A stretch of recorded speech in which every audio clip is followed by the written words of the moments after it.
Two sisters were sleeping over at their friend's house. Lena Stillinger was 11. Her sister Ina was 8. They had been invited by Catherine Moore, whose family lived in a white frame house on the east side of Villisca, Iowa, a small, quiet town in the farmland of the southwest corner of the state. The families had attended a Children's Day service at the Presbyterian Church that evening. It was a Sunday in June. The girls would stay the night, and their parents would collect them in the morning. The most ordinary arrangement in the world. By morning, all 8 people inside the house were dead. Josiah and Sarah Moore, their 4 children. Herman, 11. Catherine, 10. Boyd, 7. Paul, 5, and Lena, and Ina Stillinger. All beaten in their beds with the blunt end of an axe that belonged to the Moore family. The weapon was found leaning against a wall in the downstairs room where the Stillinger sisters had been sleeping. The killer had used the family's own tool and left it behind when he was done. And here is the moment the case died. Not when the killer swung the axe, but when the town opened the front door. By the time the bodies were discovered, the next morning word had spread through Villisca with the speed that only a small town in 1912 could produce. Neighbors came, then more neighbors, then strangers. By mid-morning, over 100 people had walked through the house, through the bedrooms, past the bodies, over whatever footprints or fibers or traces the killer might have left behind. Objects were moved. Surfaces were touched. One person reportedly took a fragment of Josiah Moore's skull as a souvenir. Bloodhounds were eventually brought in. They found nothing because there was nothing left for them to find. The crime scene had been erased not by the killer, but by the community in a matter of hours, out of nothing more sinister than curiosity. I should be honest about the instinct to blame those people because it is the easy move and it is not entirely fair. In 1912, the idea of a crime scene as a protected space sealed, documented, photographed before anyone touches it barely existed. There was no yellow tape. There was no protocol for a town marshal in rural Iowa confronted with 8 bludgeoned bodies. The National Guard eventually arrived to secure the house, but by then the damage was absolute. Whatever the killer had left behind, the town had taken or trampled or rearranged. The first hours of the most critical investigation in Villisca's history were consumed not by detection, but by destruction, and the destruction was not malicious. It was human, and it was irreversible. The investigation that followed was, in a way, an investigation of ghosts. Without a clean scene, without protected evidence, everything that came after was built on inference, rumor, and suspicion. And the suspicion tore the town apart. There was no shortage of suspects. Frank Jones, a local politician and businessman who had been Josiah Moore's former employer and bitter rival. Moore had left Jones's farm equipment company to start his own, and the competition between them was well known. The theory was that Jones had hired someone to kill Moore. It is a clean story with a tidy motive, and it is entirely circumstantial. Jones was investigated by a grand jury and was not charged. He maintained his innocence for the rest of his life, and there is no physical evidence connecting him to the crime. There was also Reverend Lynn George Jacqueline Kelly, a traveling minister who had been in Villisca for the Children's Day service and left town on a train at 5:19 the next morning, hours before the bodies were discovered. A fellow passenger later said Kelly spoke about the murders before they were public knowledge. Kelly had a documented history of mental instability and sexual deviancy. He was interrogated at length, and he confessed, then recanted, claiming the confession was coerced. He was tried twice. The first trial ended in a hung jury. The second ended in acquittal. And I have to be as careful with Kelly as with every other suspect in this series, because a coerced confession from a mentally unstable man in 1912 is not the kind of evidence I am willing to treat as proof. His confession included details that could have come from the newspapers, which had been printing lurid accounts for days. His small stature made some investigators doubt he could have committed the physical act. But he was in town, he left early, and someone on a train says he knew too much. That is a shape, not a verdict. There was also a broader pattern, and this is the detail I want you to hold, because it is the one most people miss. In the years surrounding the Villisca murders, a series of strikingly similar axe murders occurred across the Midwest, in Colorado Springs, in Ellsworth, and Paola, Kansas, and other small towns along railroad lines. In each case, the victims were killed in their beds. In each case, windows and mirrors were covered. In each case, the killer used a weapon found at the scene. The researchers who have studied these cases, most notably Bill James and Rachel McCarthy, James, have argued convincingly that a single traveling killer moving along the railroads may have been responsible for dozens of murders across multiple states. If they are right, then the Villisca axe murders were not a local crime at all. And every local suspect, Jones, Kelly, all of them, was a distraction. But I should be straight about the difficulty here, because being honest about what I don't know is part of the job. The serial killer theory is compelling. It is also at this distance unprovable. The evidence that would have confirmed or excluded it, physical traces, forensic connections between scenes, biological material, was never collected properly in Villisca and was never collected at all in most of the other cases. The window for that evidence was the first hours after the discovery, and those hours were spent on curiosity, not investigation. That is the mechanism of this case, and it is the simplest and maybe the cruelest of any I have covered. The killer did not need to destroy evidence. He did not need political protection or institutional power. He needed only for the world to do what the world does when it encounters something terrible: rush toward it, crowd around it, put its hands on it, and in doing so erase the very traces that might have explained it. The clock started running the moment the first neighbor opened the front door, and by the time anyone with the skills to read the scene arrived, the clock had already run out. 8 people, 6 of them children, one night in a small Iowa town, and 100 years of questions that can never be answered because the answers were walked over, picked up, carried away, and lost before the sun was fully up. It would be easy to hear that and think that is a problem of 1912. No forensic protocol, no crime scene tape, no training. A tragedy of the era. The tools did not exist. So let me take you to a case where every tool existed. DNACCTV wiretapping, organized crime intelligence, the full apparatus of one of the largest police forces in Europe, and the investigation still lost to time. Not because the tools were missing, because someone inside the system made sure they were never used. For that, we crossed to London. A private investigator walked into a pub car park in South London on a March evening and did not walk out.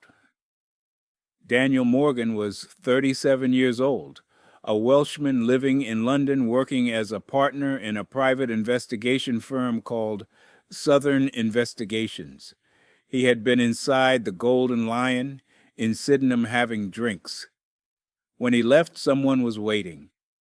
He was found on the ground next to his car with an axe embedded in his head. Hold on to what Morgan was doing in the weeks before his death, because it is the hinge of everything.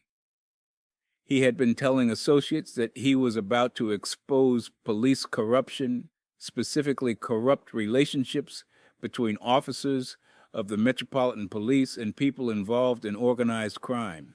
He had evidence, or claimed to. He was planning to take it to the press. He did not live long enough to do so. And here is where I have to set something up that is different from every other case in this series. In every case, I have covered Cleveland West, Memphis, Liverpool, Florence. The failure of the investigation was a consequence of something: certainty, fear, division, time. In this case, the failure of the investigation was a product. It was manufactured deliberately by people inside the institution that was supposed to be conducting it. The Metropolitan Police did not merely fail to solve Daniel Morgan's murder. According to the findings of an independent panel that spent 8 years examining the case, they actively worked to ensure it would not be solved. 5 separate investigations were launched over 34 years. 5. Each one was compromised in ways that, taken individually, might be explained by incompetence, but taken together form a pattern that the independent panel called institutional corruption. Evidence disappeared from storage. Witnesses were approached and discouraged. Surveillance operations that were producing results were shut down without explanation. Informants with connections to the suspects were simultaneously working for the police, creating a web of conflicts of interest so dense that it is genuinely difficult to say where the investigation ended and the cover-up began. I need to be careful here because I am describing a situation in which the very people who should have been solving the murder may have been protecting the murderer. And that is a serious accusation. So let me tell you what the Daniel Morgan Independent Panel, which was established by the Home Secretary, staffed by senior legal and policing experts, and given access to over 1 million documents, actually concluded. They found that the Metropolitan Police had placed the protection of its reputation above the pursuit of justice. They found a pattern of concealment and dishonesty. They used the phrase institutional corruption deliberately in full knowledge that it was the most damaging language they could apply to Britain's most prominent police force. And they said plainly that the corruption was not limited to individual officers. It was embedded in the culture of the institution itself. No one has ever been convicted of Daniel Morgan's murder. Not one person. Despite 5 investigations, despite millions of pounds spent, despite the fact that the suspects were identified early and the motive was apparent from the start. The case did not go cold because it was difficult. It went cold because people with badges ensured that it stayed that way year after year, decade after decade, until the witnesses aged, the evidence degraded, and the window for prosecution narrowed to nothing. And I want to be honest about the hardest part of this case because it is the part that sits most uncomfortably with everything I believe about how these stories should be told. In most of the cases I cover, I can tell you that the system failed, that it was too slow, too distracted, too certain. But failure implies an attempt. What the Morgan case shows is something worse than failure. It shows a system that succeeded at the wrong thing. The Metropolitan Police did not fail to solve this murder. They succeeded in burying it. They ran the clock not passively, not through inattention, but actively, strategically, for 34 years, until time had done what no killer could. It made justice impossible. Daniel Morgan's family, his brother Alistair in particular, fought for those 34 years. They petitioned, they campaigned, they kept the case alive when the institution wanted it dead. The independent panel was their victory. The findings were their vindication. And the fact that no one has ever been convicted despite all of it is the cruelest possible proof that the strategy worked. You do not need to silence witnesses if you can simply outlast them. You do not need to destroy evidence if you can wait for it to degrade on its own. All you need is time and the power to ensure that time is on your side. Johnson here, last pause. This is the heaviest of the three, and it is the one that has stayed with me longest because it is the one where time did not merely erode the evidence. It erased the people at the center of it. Subscribe and bell. They are genuinely how these get made. Now, let me take you to Australia. In Villisca, time was measured in hours, 100 curious neighbors walking through a crime scene before anyone could stop them. In London, time was measured in years, a police force running the clock on its own investigation. The last case measures time in decades, and its cruelty is the simplest of the three. 3 children left for the beach one morning. They did not come back. And for nearly 60 years, a country has been waiting. And the waiting itself has become the story. 3 children left their house on a hot January morning to take a bus to the beach. Jane was 9. Arna was 7. Grant was 4. They had made the trip before Glenelg Beach was a familiar place.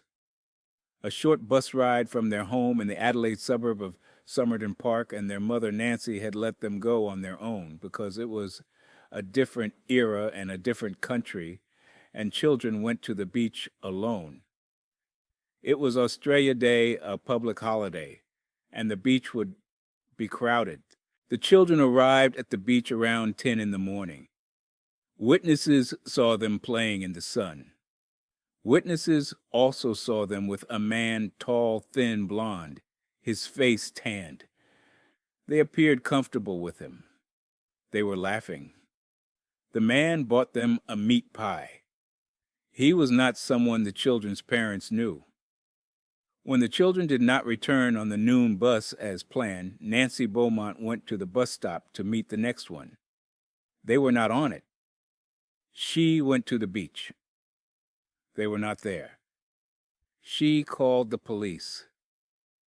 And from that moment, nothing. Jane, Arna, and Grant Beaumont have never been found. No trace of them, no clothing, no remains. No physical evidence of any kind has ever been recovered. Their disappearance became the largest police investigation in Australian history, and it produced no answers. Not a partial answer. Not a likely theory confirmed by evidence. Nothing. I am going to tell you about the decades that followed, because the mechanism of this case is not what happened on the beach. It is what happened after. And what happened after is a masterclass in how time all by itself can destroy a case that every person in a country wants solved. The investigation in the first weeks was intense. Thousands of people were questioned. The description of the man at the beach was circulated nationally. Tips poured in. But the physical evidence was almost non-existent. A public beach on a holiday, hundreds of people, sun and sand and water washing everything clean. The man was seen. The man was described. The man was never identified. And from the very first day, the investigation was running a race against time that it could not win, because every day that passed without a physical lead was a day that the memories of witnesses faded, the details blurred, and the description of a tall blond man at a crowded beach became a little less useful. The suspects accumulated over the decades, the way sediment accumulates in a river slowly, steadily, without resolution. Bevan Spencer von Einem, a convicted child killer, was investigated and never conclusively linked.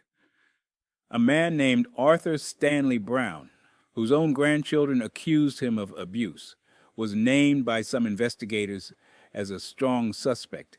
He died before the case reached any formal conclusion. Other names surfaced and receded. Each new suspect brought a flicker of hope and then the slow fade of insufficient evidence. And here is where I have to say something about the particular cruelty of time in a case involving children, because it is different from every other kind of waiting. When an adult is murdered and the case goes cold, the world loses a chance at justice. When children disappear and the case goes cold, the world loses something else. The parents spend the rest of their lives in a doorway, unable to grieve because there is no body, unable to hope, because there is no evidence, unable to close anything, because nothing was ever opened in the first place. Jim and Nancy Beaumont spent decades in that doorway. Jim died in 2019 at 92. Without ever learning what happened to his children. Nancy is still alive. The case is still open. And the distance between still open and solvable grows wider every year. I need to be honest about what that distance means in practical terms.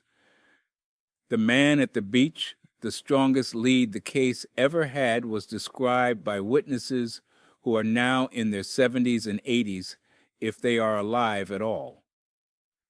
Physical evidence that might have been collected at the beach in 1966 was never collected because the technology to process it did not exist, and because no one knew on that first day that this was a crime rather than a late return. Any suspect who was an adult in 1966 is now either very old or dead. The DNA revolution that has cracked cold cases across the world has nothing to work with here because there is nothing to test. Time has not merely made this case difficult. It has made it in all practical terms impossible. And that is the mechanism I want to name because it is the quietest and maybe the most honest of everything I have covered in this series. In Villisca, time was stolen by chaos, 100 neighbors destroying the evidence in a morning. In London, time was stolen by corruption, a police force deliberately running out the clock. In Adelaide, time was not stolen by anyone. It simply passed. Day after day, year after year, decade after decade, the evidence that did not exist could not be created. The witnesses who were not questioned could not be re-questioned, and the children who were not found could not be found later, because later never brought anything new. The case did not fail because someone made it fail. It failed because time is patient and justice is not. 3 children left for the beach on a summer morning in 1966. The beach is still there. The bus route is still there. The house is still there. Everything is still there except the 3 people who matter, and the answers that might have explained where they went.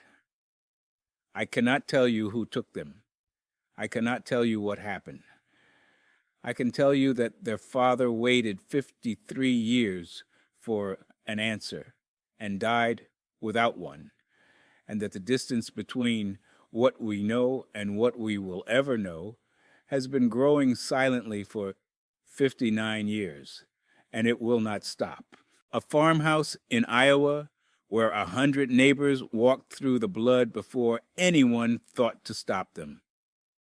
A car park in London where the police themselves ran out the clock on their own investigation. A beach in Adelaide where 3 children vanished into a January morning and never came back. 3 countries, 3 eras, 3 cases where the killer did not need to be clever or powerful or protected. He needed only one thing: time. In Villisca, time was measured in hours and destroyed by accident. In London, it was measured in years and destroyed by design.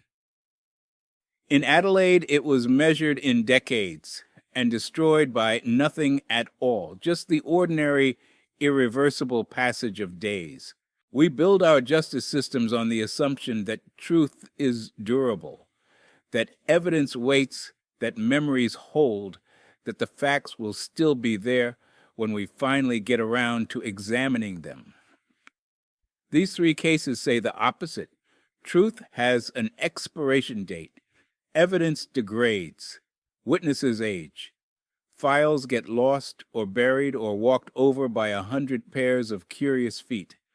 And every hour that passes between a crime and its investigation is an hour that belongs to the killer, whether the killer knows it or not. The Moore family, the Stillinger sisters, Daniel Morgan, Jane and Arna and Grant Beaumont. 14 people, no convictions.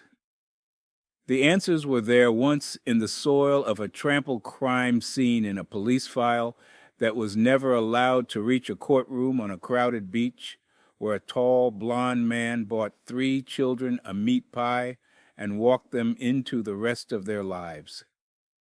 The answers were there, and time took them. I'm Johnson.